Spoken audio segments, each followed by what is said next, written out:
لسه في ناس مصدقه ان الشبشب المقلوب حرام. اصل بص، احنا ممكن نعمل اي حاجه غلط في الدنيا الا ان احنا نسيب الشبشب مقلوب. ولما تيجي تسال الناس هو ليه الشبشب المقلوب حرام، تسمع بقى التفسيرات العجيبه والغريبه، اللي يقول لك وشه للسما وربنا موجود في السما، واللي يقول لك ده فال وحش في البيت، واللي يقول لك ده بيجيب الفقر. وفي ناس بتبص للموضوع ده بنظره دينيه. وهنا السؤال، هل في اي دليل من الدين على حرمانيه الشبشب المقلوب؟ خليني اقول لك الاجابه لا، مفيش لا آية ولا حديث ولا أي موقف بيقول كده. وحدوتة الشبشب المقلوب ما هي إلا خرافة ملهاش أي أساس من الصحة. خلينا بقى نتكلم في المهم. ناس كتير عارفة إن الشبشب المقلوب مش حرام، بس برضه بتعدله. طيب هي بتعدله ليه؟ تعال أقول لك السبب.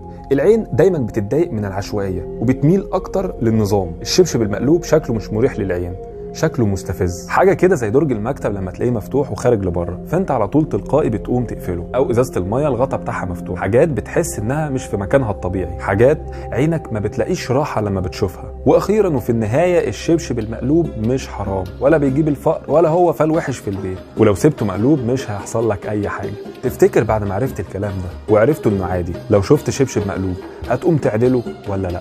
انا شخصيا هقوم اعدله وبس كده. سلام.